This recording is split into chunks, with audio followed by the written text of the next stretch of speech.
You know what?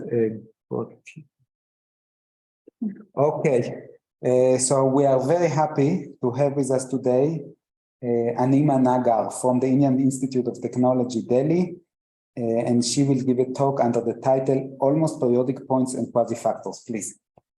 Thanks, Jonathan. I would start with thanking the organizers for giving me an opportunity to speak some of my thoughts here.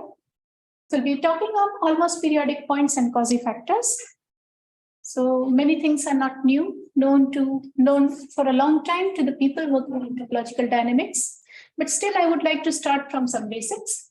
So we start with the flow. So flow is a pair xt where x is, we will take it to be a compact metric space. In fact, we'll take it for a compact metric space which has no isolated points. But all this theory can also be worked out for a Hausdorff space. And we take T to be a topological group acting on X. We take Tx to be the orbit of X and the orbit closure. The closure plays an important role here. So we also take a map phi, which we call a homomorphism. Basically, this is a factor map. And for a flow xt, a subset is called invariant if Ta is contained in A. And a subset M is called minimal if it is non-empty, closed, invariant, and minimal with respect to all these properties. So we note that whenever Ta is invariant, its closure is also invariant. So that makes a minimal set if and only if the orbit of every point is equal to the set for all x in M. We take up this property, very old property of topologically transiting. So this is also called regional transitivity. So we have open sets U and V. That means from any one region to the other region, you can move on with some action of an element of T. And we call it point transitive if there is a point which has a dense orbit. Such a point is called a transitive point. These two definitions coincide for flows, and so these can be interchangeably used. A transitive flow can also be written as a pointed flow. Now, this is very important to the later part where we actually specify what transitive point x0 that we are looking into. So we can write this as a pointed flow.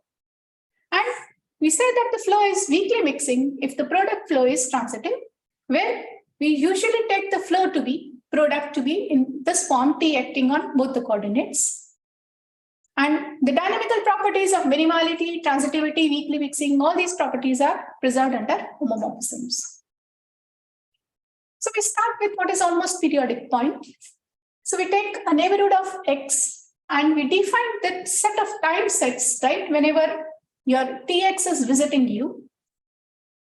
And we say that this point is almost periodic if for any neighborhood of X, there will always exist a compact subset of T such that T can be written as K times AU, where AU is the return times to U.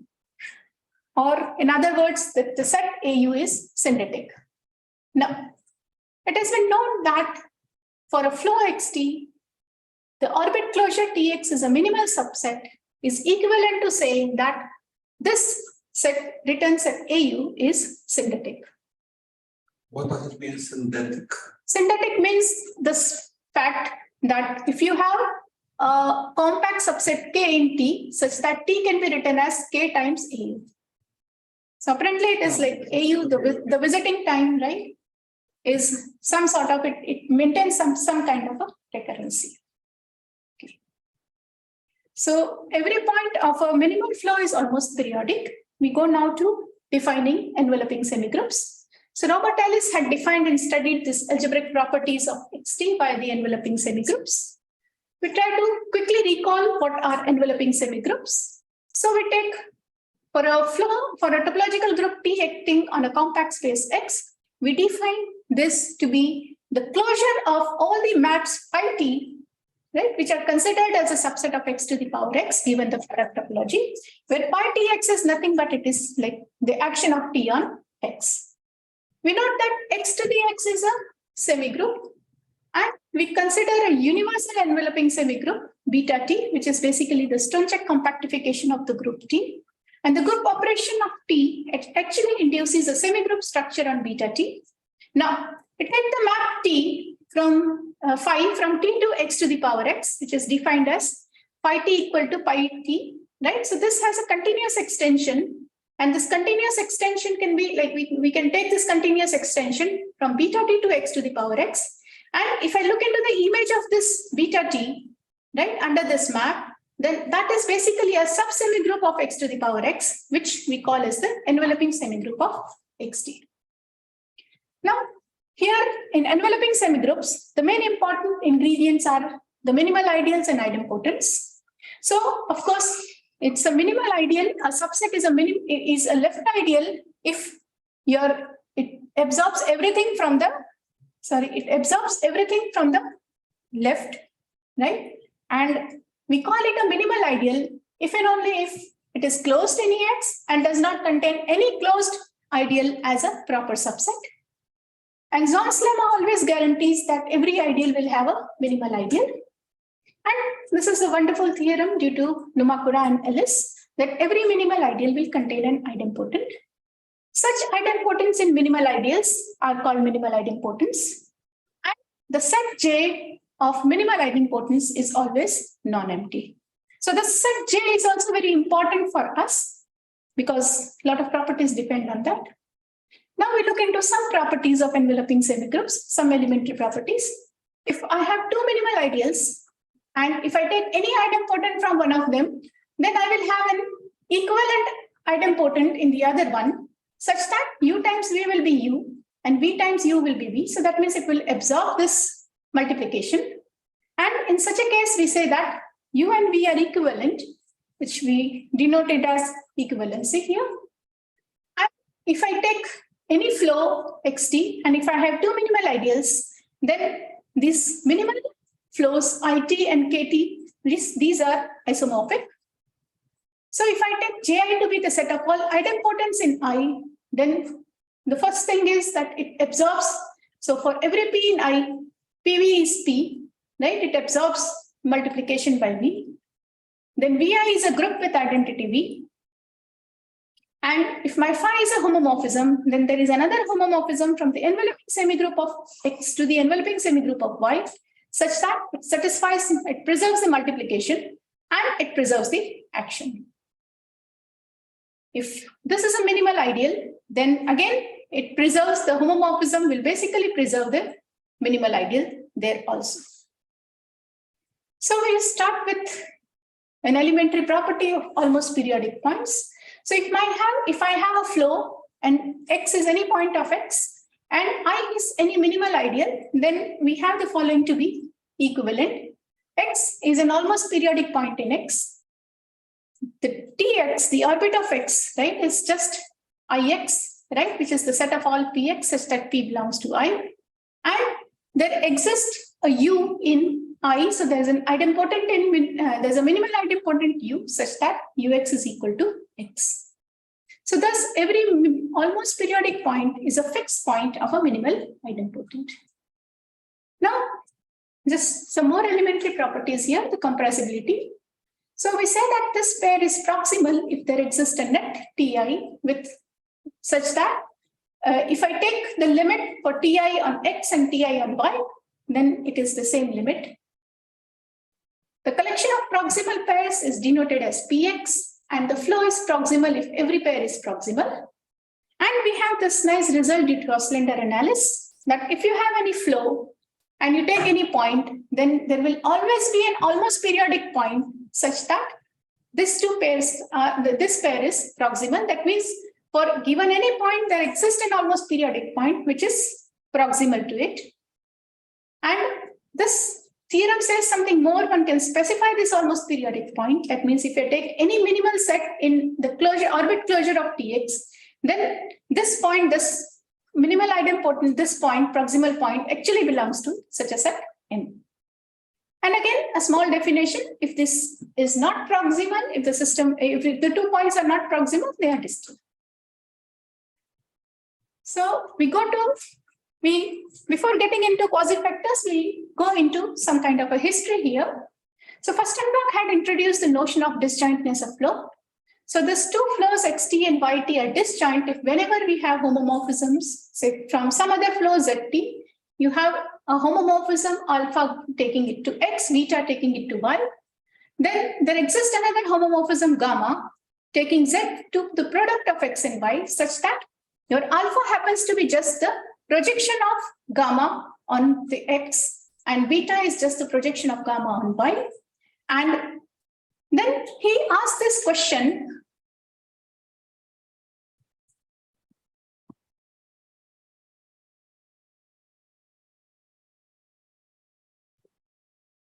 Yeah, okay. So then he asked this question, when are two minimal flows disjoint? And Glasner, in fact, this is the work of PhD thesis of Eli Glasner. Glasner considered this induced flow 2 to the xt. So he looked into the space of all non-anti-closed subsets of x and gave a necessary and sufficient condition for two minimal flows to be disjoint. And for that, he introduced the notions of quasifactors. So briefly, one can say that quasifactors are nothing but they are the minimal subsets of 2 to the x, and in some way they generalize the concept of factors. Now, we again go back to disjointness. So close related to the concept of disjointness is the concept of joinings. Now, a joining of flows xt and ys, this is a subsystem z of x cross y, whose projection to the first coordinate is x and to the second coordinate is y. So the systems xt and ys are disjoint if and only if their only joining is the product system. Now, Glasner introduced an analogous notion of joinings in the measure theoretic sense, and this defines something which is called the ergodic joining quasifactors, which were later studied by Glasner and Weiss. I'm not getting into the measure theoretic part or the ergodic aspect here, but we go back to the topological aspects. So inspired with this, Oslander studied the properties of joining quasifactors in the domain of topological dynamics via the rich algebraic theory of LS groups. And this theory was further explored and more properties of such joining quasifactors were studied by Glasner. So what are joining quasifactors? In fact, the way Oslander defined it. So you say that a homomorphism of minimal flows is called highly proximal extension if every fiber can be shrunk uniformly to a point. That means you take any point y in y, right? Take the fiber, then there will be a net Tn such that Tn takes that fiber, right? It shrinks it to a point. And a minimal flow is said to be maximally highly proximal if it has no non-trivial highly proximal extension. Now, every minimal flow has a maximally highly proximal extension, which can be described in terms of a maximal highly proximal generators. So we call that MHP generators.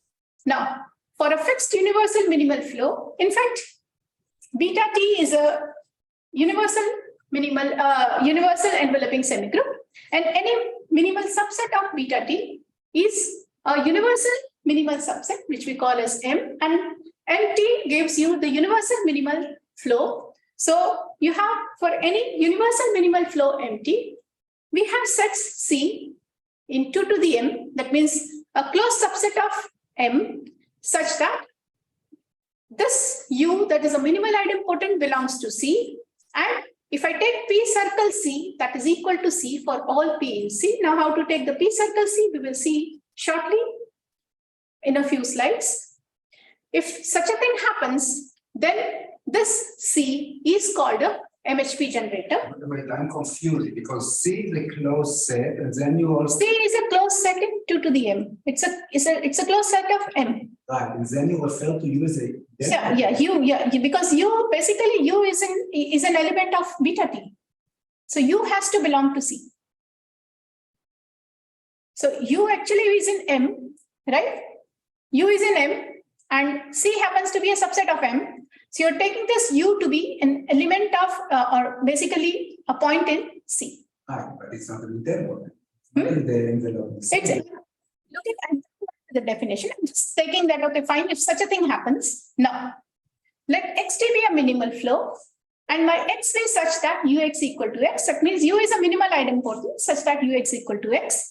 For the minimal idempotent U, then the quasifactors, the joining quasifactors are of the form we have TCX closure, where C is a MHP generator. So when I generate the C, this condition has to be satisfied.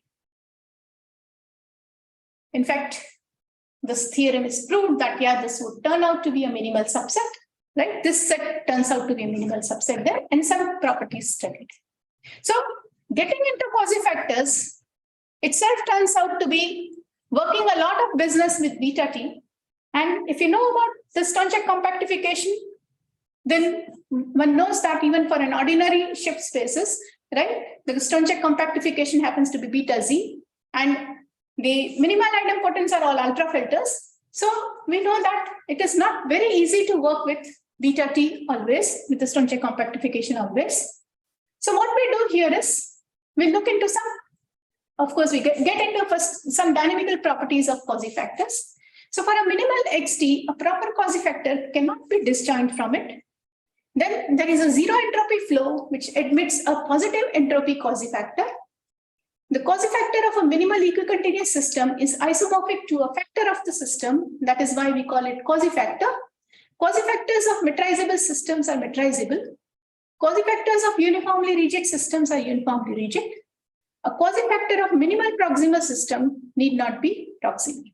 So these are some of the properties that we know about quasifactors. But then what are quasifactors?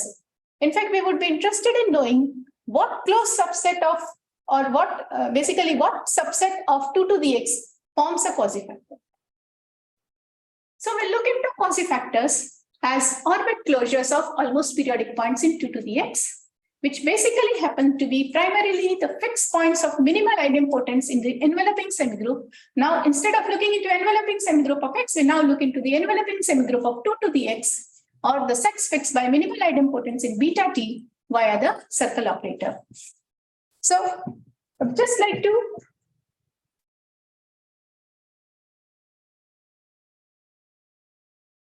when one goes into 2 to the x, right? So 2 to the x, basically, these are the set of all closed subsets. So basically, this is actually the set of all closed subsets. Oh, right. Good. Yes. Given the Hausdorff topology, what one knows is that you can actually induce this is the infinite flow, right? Where you define T of A, right? So you define T of A to be basically the set of all TA. So this induces a flow. So this actually gives you, again, T can be considered to be a subset of 2x to the power 2x, right?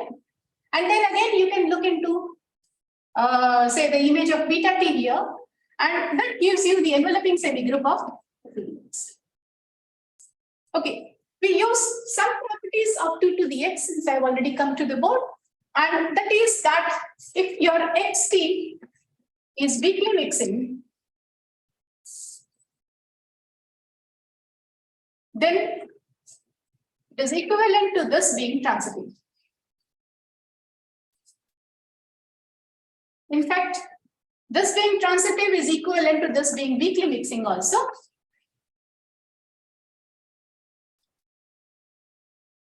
And why do we look into this property here?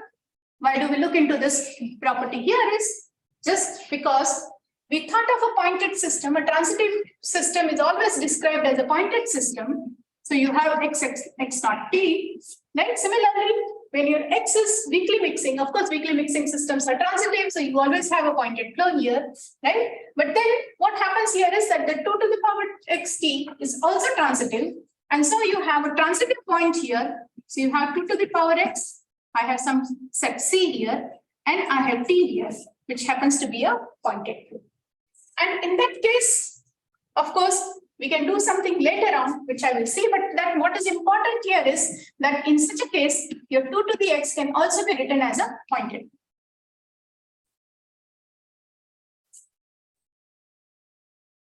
Okay, we come back to this later.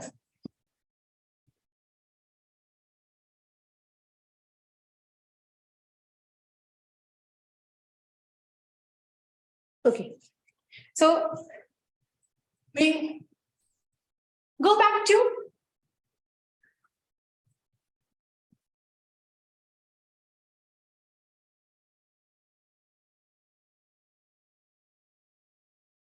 okay. So we attempt to compute the almost periodic points in 2 to the x using the minimal idempotence in Ex. So now we try to do that. We try to simplify this study instead of getting into the enveloping semigroup of beta t, like what Oslander had done, or getting into minimal idempotence in beta t or E2 to the x. We try to use bring out almost periodic points using minimal idempotence in Ex. And that we can use to derive elementary properties of quasifactors with this method. Of course, this field is still open because we still need to identify a lot of properties using this method if possible. So we recall that any continuous extension of phi from beta t into x to the power x such that phi beta t is Ex this is also a homomorphism. And this gives basically some results which we can put up as a theorem that your Tx closure is nothing but it is beta t acting on x, or it is nothing but Ex acting on x. Tx closure is minimal if and only if x belongs to Mx, where my M is the universal minimal set, which is basically either a subset of beta t or a subset of x, right? So it's a minimal ideal. And if and only if there is an idempotent U in M such that Ux is equal to x. So U can be an idempotent in beta t or it can be an idempotent in Ex. Now, Tx on the induced system, we have already seen that. So now we can consider T to be a subset of 2x to the power 2x, the compact space of all mappings of 2x to itself. And this mapping has a continuous extension beta t given from 2x to the power 2x. And we define this extension as phi. So my phi of beta t happens to be just the closure of this one, right? Considered a subset of 2 to the x to 2 to the x. And this is a subsemigroup of 2x to the power 2x called the enveloping semigroup of the flow 2xt. Now the circle operator defined by Ellis, Glasner, and Shapiro is actually an action of beta t on the induced system 2 to the x. So if I take a closed subset of x, and if I take any point in beta t, then the circle operation of beta t on 2 to the x can be defined as P circle A, right? We try to look into what is P circle A. So these are the set of all points x such that for nets ai in A and ti in T, with ti converging to P, then ti ai converges to x. Now, thus, for any P in beta t, if ti converges to P with ti in T, we have P circle C basically is the limit of TIC for all C in 2 to the x, where this limit is taken with respect to the Hausdorff metric.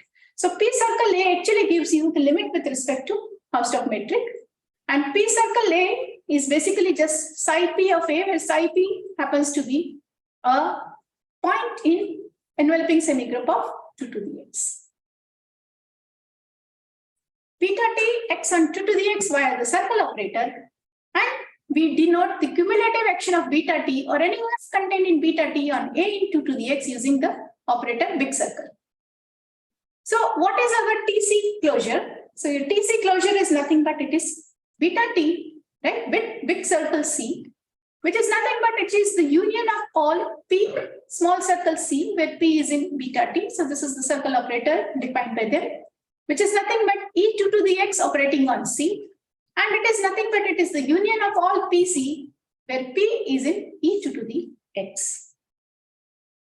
So for the flow 2 to the xt and any point C, any closed subset C here, we find that TC closure is minimal if and only if this C belongs to M big circle C or MC for every minimal ideal either in beta t or in E2 to the x. And that is if and only if we have an idempotent U in M such that U circle C is equal to C if I'm considering U to be an element of beta t, or if I'm considering U to be an element of E2 to the x, it is just UC equal to C. But basically this is just the limit of, so if you have Ti converging to U, it is just the limit of Hausdorff limit of TIC. Now, why T be a minimal subflow of 2 to the xt. Then for b belonging to y, there is a u in J, the set of all minimal idempotents, such that u circle b is equal to b. Now u circle tb, now here we assume t to be abelian. So u circle tb is same as ut circle b, which is just tu circle b, which is tb. And so your u of y is contained in u circle y, and u circle y is nothing but y, because my y happens to be a minimal subflow.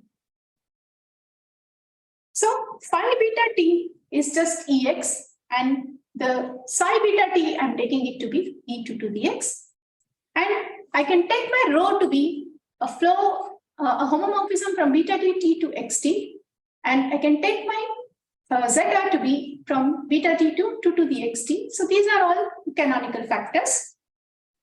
And for any t in T and any q belonging to beta t, we consider all these canonical factors. So I have this capital phi from beta t to e to the x. I have capital psi from beta t to e2 to the x. Then I have this rho from ex to x, where I'm assuming my x to be weakly mixing. So I have a pointed flow here. So I'm defining this in this manner. And I'm taking my epsilon from here, ex 2 to the x to 2 to the x. And that gives me that for, and also we have this result that for every flow, there is a continuous flow homomorphism theta from e2 to the x to ex, such that this map theta takes all alpha to alpha prime, where my alpha prime is defined as like alpha prime, the set on x is on a singleton set is same as alpha taken on a singleton x. And for a finite set A, it is just the union of all these singletons. So apparently one can think of theta as just your x is also a subset, your singletons are embedded in 2 to the x, right? So I'm just taking theta to be just the restriction on the singletons. So that gives me this mapping theta, but then this turns out to be a flow homomorphism. And we notice that theta of psi p is same as phi of p for every p in beta t. And that gives us this figure that your beta t, right? It is mapped to xt, it is mapped to ext, it is mapped to e2 to the xt, and it is mapped to 2 to the xt. And then you have this sort of canonical projections here because when taking this to be pointed flows. Now, what happens in the factors? So we see that when your xt factors onto yt, then there is also a factor map from ex to ey, right? And we define this factor map, of course, so it satisfies these properties. And this also gives an induced factor map. So I have an induced factor map from 2 to the x to 2 to the y. And then again, I have an induced factor map here from e2 to the x to e2 to the y, which satisfies these conditions. And this gives this following figure, right, where we know what is now the relation between e2 to the x and ex and so on. So we get back to almost periodic points. Now, take any flow xt, and we say that a set is an almost periodic set. If you take any z in x to the power a, that means I'm taking the cardinality of a, right? I'm taking the power of x, and I take any element z here with range of z equal to a, right? Then this set a is said to be an almost periodic set, right? If for every z here, right, this becomes an almost periodic point. So such a point, if I take x to the power mod a, right, if such a point turns out to be with range equal to a, right, then if this is an almost periodic point in x to the power mod a, then we say that such a set A is an almost periodic set. For the flow xt and an almost periodic set A, by Zorn's lemma, there is a maximal almost periodic set B such that A is contained in B. Now, let A be an almost periodic set. Then I take any point z in x to the power mod a with range z equal to a. So basically, this is an almost periodic point of x to the power mod a t, right? Then this gives a minimal idempotent u in the enveloping semigroup of x to the power mod a such that uz equal to z. But then we know that such a u will always be of the form u mod a times. And so what we have here is that ui is equal to a for all a in a. Why is it of this form? This will always be of this particular form. The simple reason is I'm taking a minimal idempotence. I'm taking sort of, we have what to say? It's a limit point of. Yes, exactly.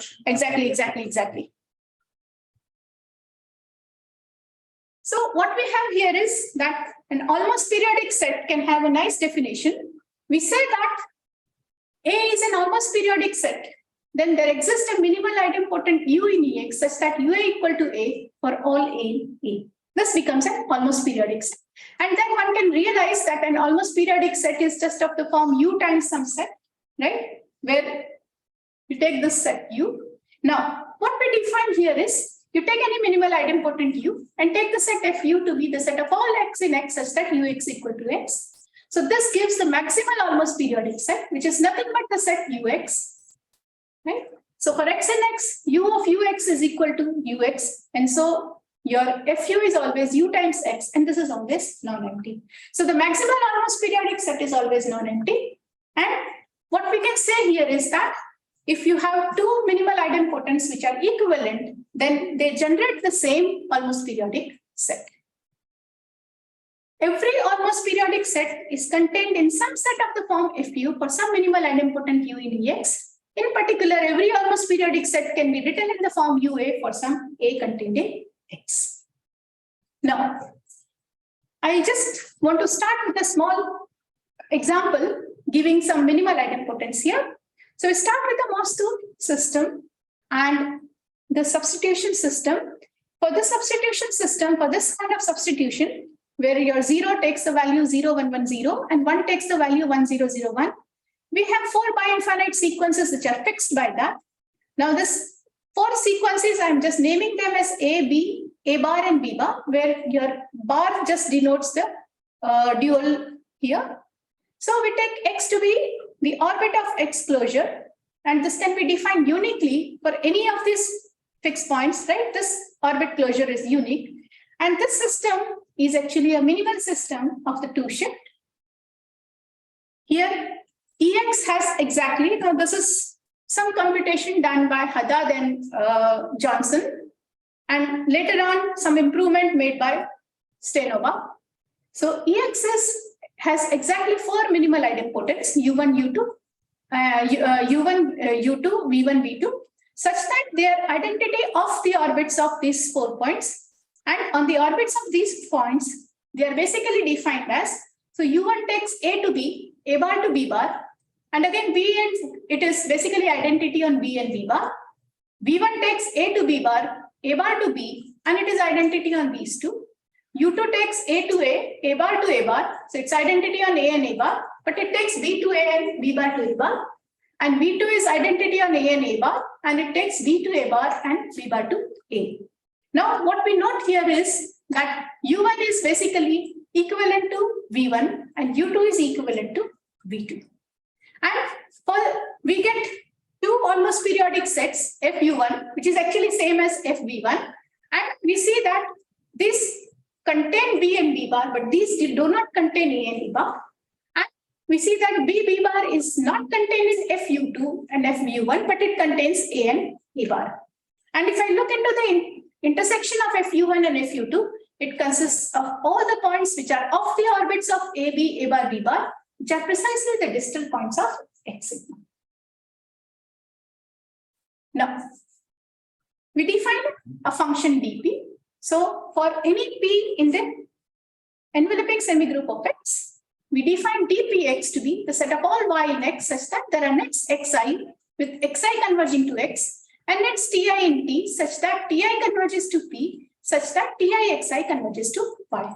Now this is basically inspired from the definition of prolongation.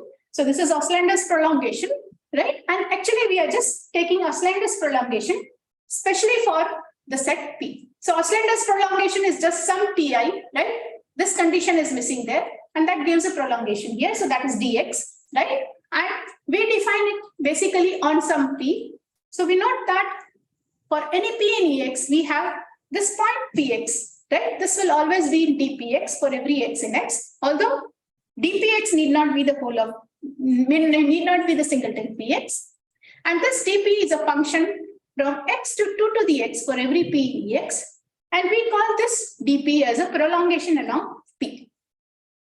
Now, what is known about this function dp is that for every t in t and every p in ex, dp of tx is just t of dpx, and d of tpx is same as t of dpx. So basically, dp of tx is same as d of dpx, right? And this happens for abelian things. Right? I just want to specify that dp can be defined for non-abelian T2. Now we are mainly interested in taking something similar to prolongation along P, dp on 2 to the x. So if we look back to this one, this dp is a function from x to 2x, but we want to define something similar to dp on 2 to the x. So what we do here is for p in ex and a to be a point in 2 to the x, we define dp of a to be the set of all y in x such that there exists nets ai in a and ti in t, with ti converging to p such that ti ai converges to y. We call this dp because this is a slight variation of the prolongation. We call this dp to be an average prolongation along p. Now, for every p in ex, dpa turns out to be closed for all a in 2 to the x, and so my dp from 2 to the x to 2 to the x is actually a function. And what we find here is that for every p in ex, right, dpx is just x, right? So this is sort of trivial thing here. And if v is an idempotent, right, then my va for every a in a, va is actually subset of dA. So va is actually an almost periodic set. So it is always contained in the image of a under dV. And what we find here is that the maximal almost periodic set Fv with respect to V, it always intersects dVA. So my dVA turns out to be non-empty always. Now, for each p in ex, we take dp to be 2 to the x. This is a closed function, right? But this need not be continuous. So your dp is actually a non-continuous function. And for this dp, we have some more properties here. Okay, I think we already studied this property.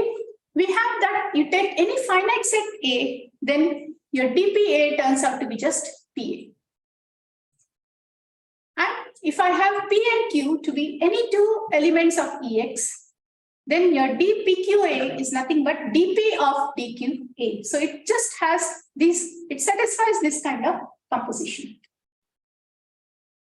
Now, for every p in ex, dp to the power n, just a manifestation of that is dp to the whole n on 2 to the x for all n. And this gives an interesting result that for every u in ex, that means if your u is an idempotent, then du to the power n is same as du for all n. Thus, we find that we have an idempotent function, right, du, for every idempotent u in ex. Now, the proposition here says that if you take this collection of all dp for all p in ex, so these are all self maps on 2 to the x, then this collection is actually a monoid on 2 to the x to the 2 to the x, with de being then identity. Monoid versus Monoid is semigroup plus identity, with identity. Okay. So apparently, whenever we talk of semigroup actions, right, we basically try to take a monoid there because we want identity for various reasons. Okay, so we see that this abridged prolongation turns out to be something familiar, and we take p in beta t, right? So p is in beta t and a is in 2 to the x. Now we know that we have already defined p circle a to be psi p of a, and this turns out to be d of phi p. Now we know that any element of beta t under psi it it projects onto e2 to the x, and under phi it projects into ex, right? So we find that for p in beta t, p circle a is just d phi p of a, which is the Hausdorff limit of tia in 2 to the x, where ti converges to p in beta. So this dpa is actually sort of giving us the circle of a. Second one. The circle operator. Circle. The circle operator is basically defined for beta t. So now we are basically bringing it down to just using elements of Ex. Okay. Now, quasifactors are just minimal subsystems of 2 to the xt, and hence orbit closures of almost periodic points of 2 to the xt. Thus, in order to understand the characteristics of quasifactors, one needs to isolate the properties of almost periodic points of 2 to the xt.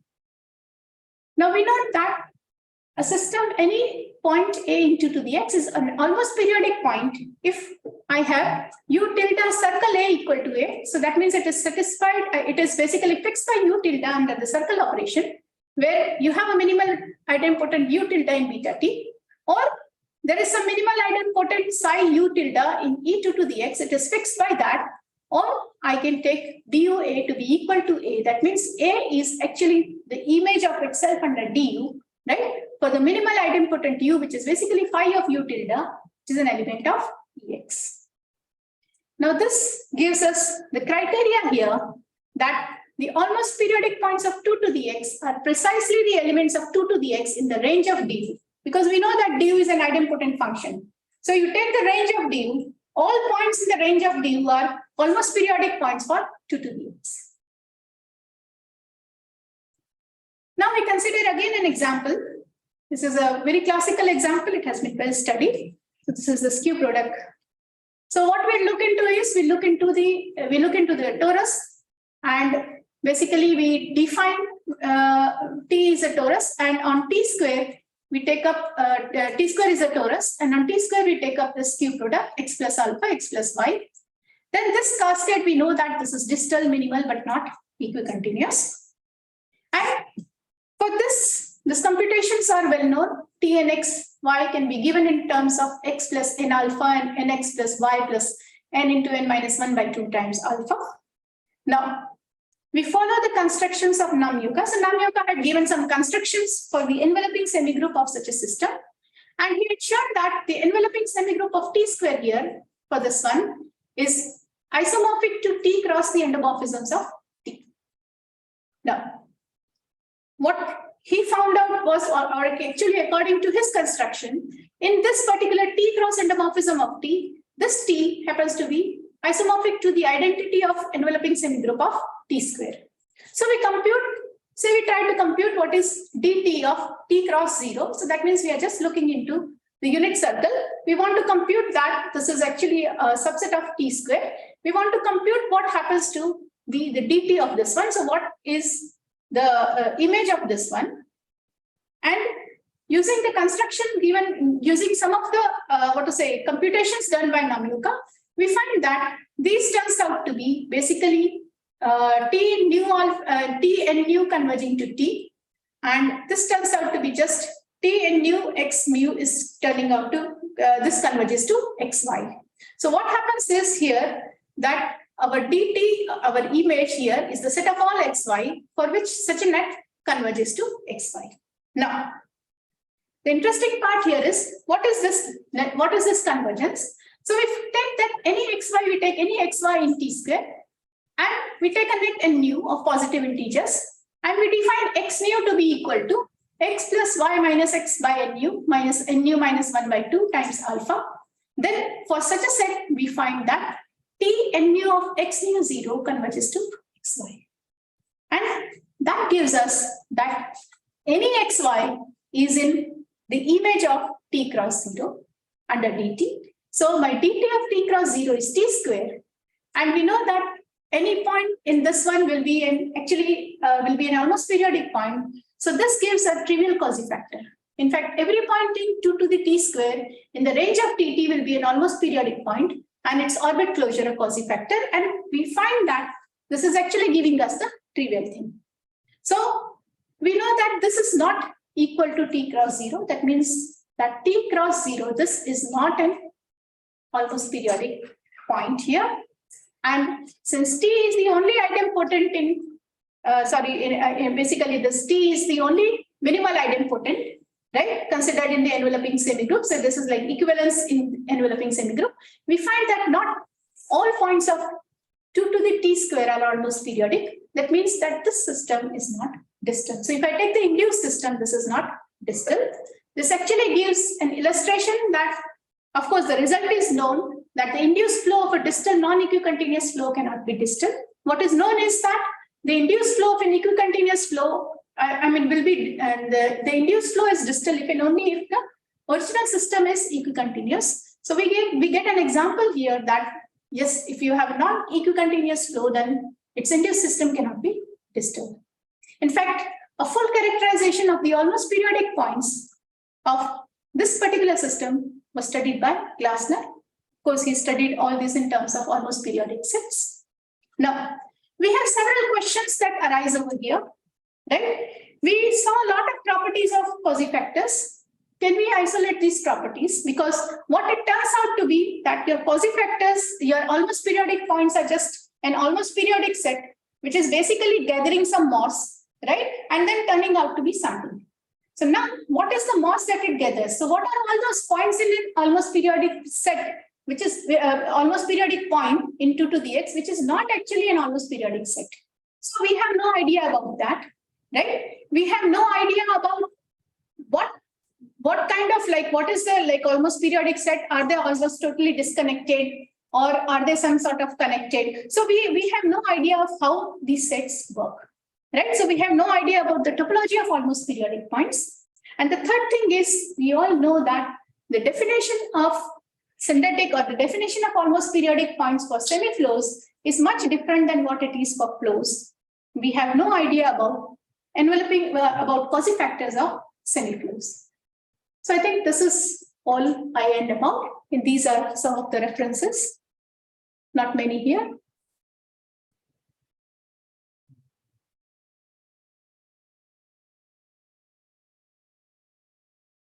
Thank you. Thank you. Are there any questions? If there are no questions, I would like to ask the question. What is the difficulty when you go to the semi-flow setting? Okay, so I'll just quickly write this here.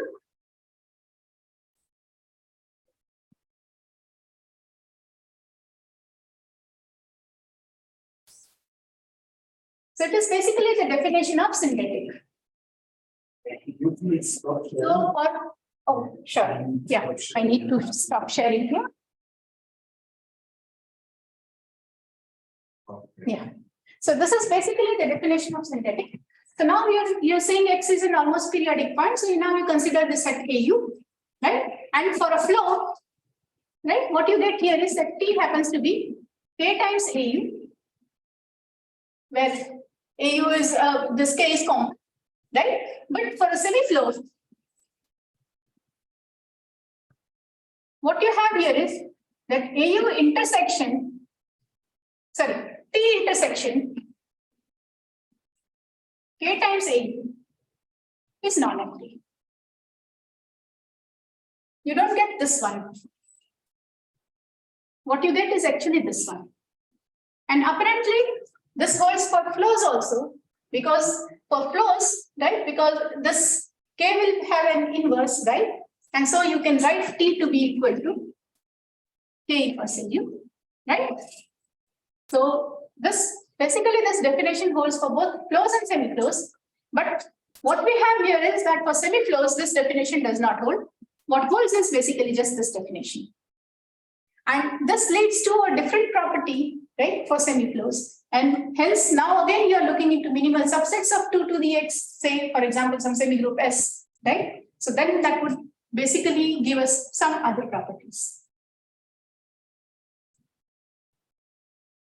Again, I think the function dt that we have used, there are a lot of properties that we have used there will depend on that T is abelian. So we still don't know what happens if T is not abelian. In fact, all the examples we have till now, we just have examples of abelianity. So there's a lot of work in basically this area, which is this particular portion has not been explored. And there's still a lot of possibilities of working something more in this. I wanted to ask if there are any question online. If there is? Maybe somebody online has a question. We have several participants online. Oh,